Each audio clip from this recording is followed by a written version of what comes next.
What kind of faith is God looking for in us? Let's answer that question today in the Pray Full podcast.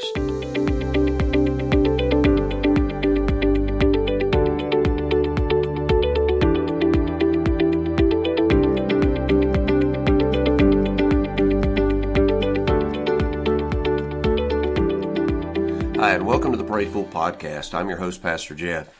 And today I want to try to answer that question about what kind of faith or what faith is God after? What is He looking for? We know from the book of Hebrews, chapter 11, that without faith it is impossible to please Him.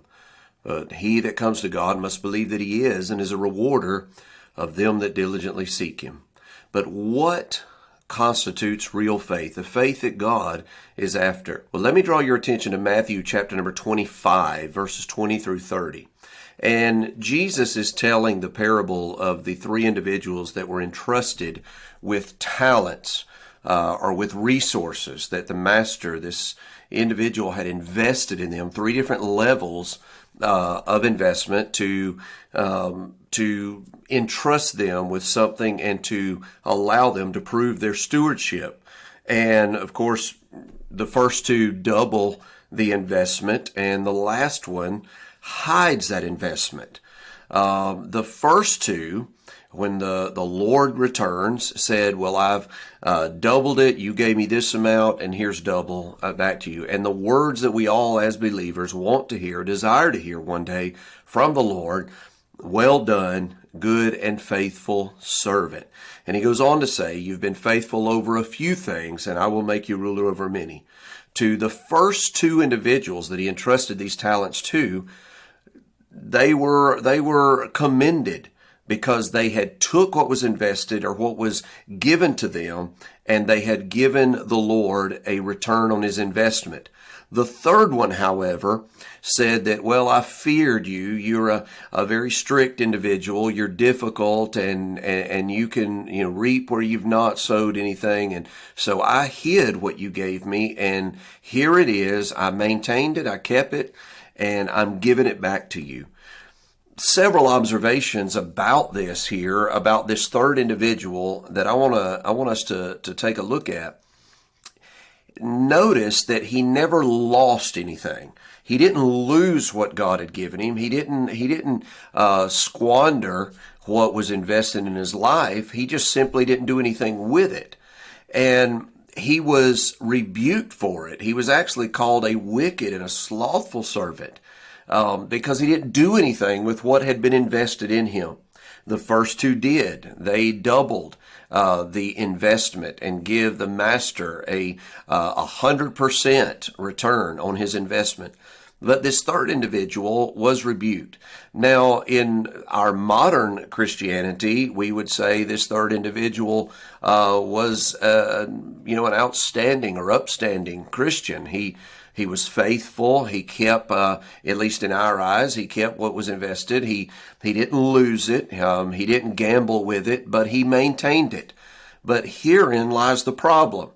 You see, much of our beliefs and our understanding of Christianity today has been watered down from biblical truths to the point that we see it as faithfulness whenever we simply maintain. This is one of the great lies of our adversary about serving God today, that if we merely maintain what we have, then we've done something wonderful. I'm certainly making no appeal for living carelessly, but many times we're like, well, bless God, I've held the standard all these years. Wonderful. We need to stand on a firm foundation, but a foundation is always placed with the intention of building upon it. You never lay a foundation just to have a foundation. A foundation has a point to it, has a purpose in it, and that purpose is that something be built upon it. And a lot of times we look at it as if we have the foundation, we've said our sinner's prayer, and we go to church and we do the basic things, that God owes us something. We have the foundation, and we're going to go to heaven holding on to that foundation. But I want to suggest to you that's not the faith that God is looking for in our lives. Faith is not maintaining. Faith is taking risks for God. Again, I do not make an appeal for carelessness in our walk with Christ. To the contrary, I'm making an appeal for us to step up what we are doing for Christ. He says to these first two individuals, "Well done, good and faithful servant. You've been faithful over a few things. I'll make you ruler over many." Now, notice what they did. They took what was given to them and they utilized it, invested it, and had something to show for it.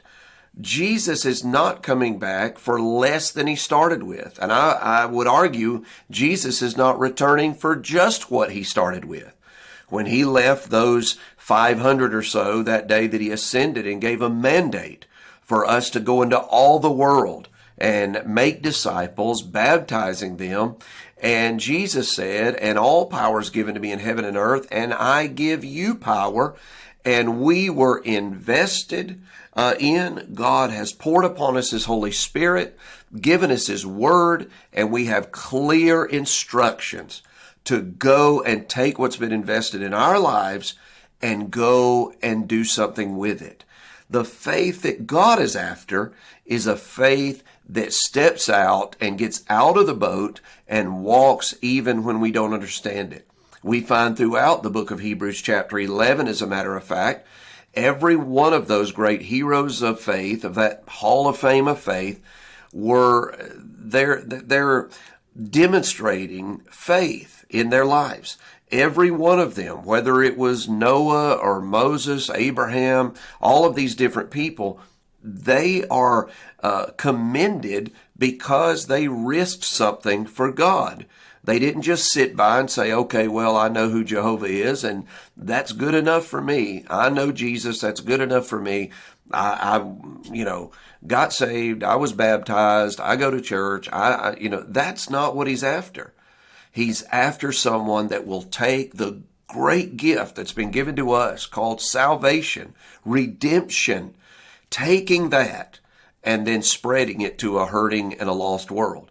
"Well done, good and faithful servant," was the words to these individuals. They took their talents, they took what God had given them, and they turned it around and they used it for his glory.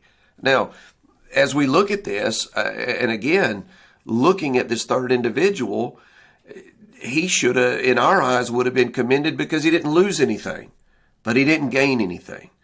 And the reward of heaven will not be to those who maintained, but to those who gained. Back in the book of Joshua, there is a powerful thought that just stirs me every time I read across it. And it's in Joshua chapter number 11 and verse number 15. And it says this, "As the Lord commanded Moses, his servant, so did Moses command Joshua. And so did Joshua."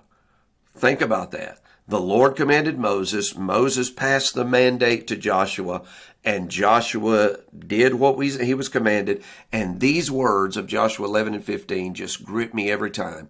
And it says, "He left nothing undone." He left nothing undone of all the Lord commanded. Think about that. That it could be said of the man Joshua that all that God had told Moses, that Moses carried on and told to Joshua, "Make sure you do this, this, and this." It says that he left nothing undone. He left nothing undone. Now that's a powerful statement, a powerful testimony.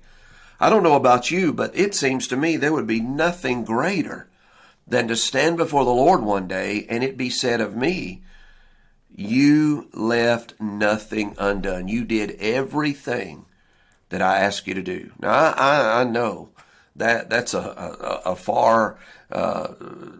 far-reaching idea, and it sounds far-fetched. And Lord, how many times we have all failed the Lord and failed to do what we were commanded to do, what we're called to do. But I want every moment that I live to be striving to do everything that the Lord has commanded. It says that Joshua left nothing undone of all that the Lord commanded. And then it goes on in verse 23 of Joshua 11 and said, So Joshua took the whole land according to all the Lord said to Moses, and Joshua gave it for an inheritance unto Israel according to their divisions by their tribes, and the land rested from war. He took the whole land. Now, I know when Joshua died, there was still things left undone by the nation of Israel. But of all that Joshua had the ability and had the time to do, it says he left nothing undone.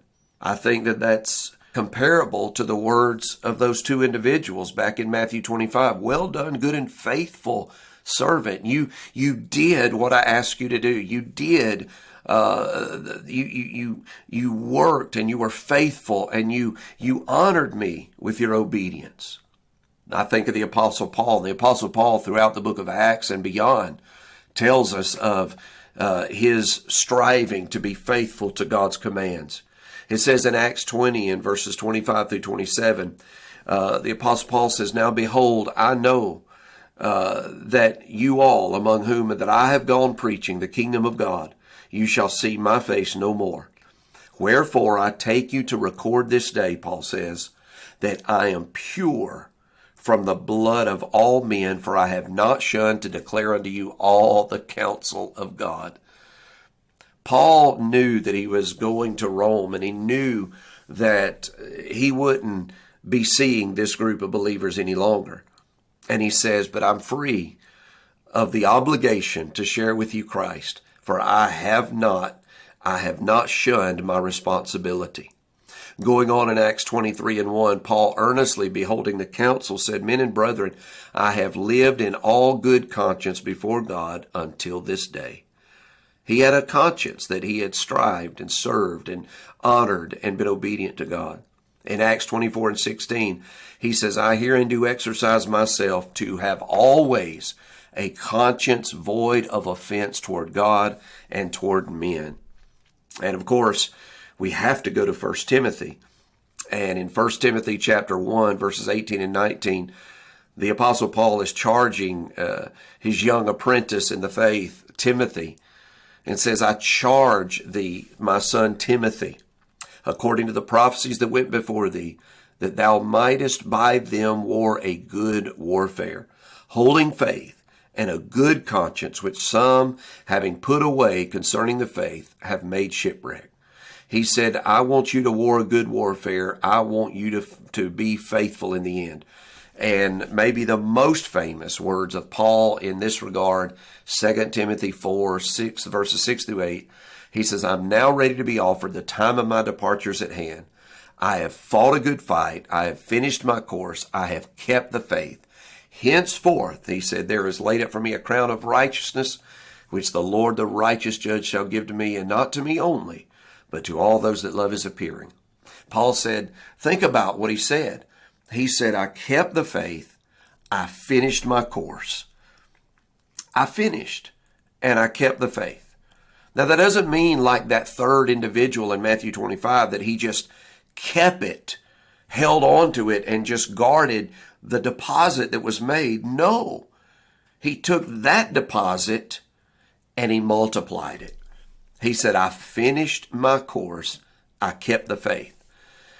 Faith, the faith that God is looking for in my life and in yours, is a faith that takes risks for God. Think about the prophets of old in the Old Testament. They weren't afraid to pledge the name of God. They would say, thus saith the Lord. Now, I'm not saying we can all just say, thus saith the Lord, without having a word from the Lord. But they were not afraid when they had been with God to pledge his name.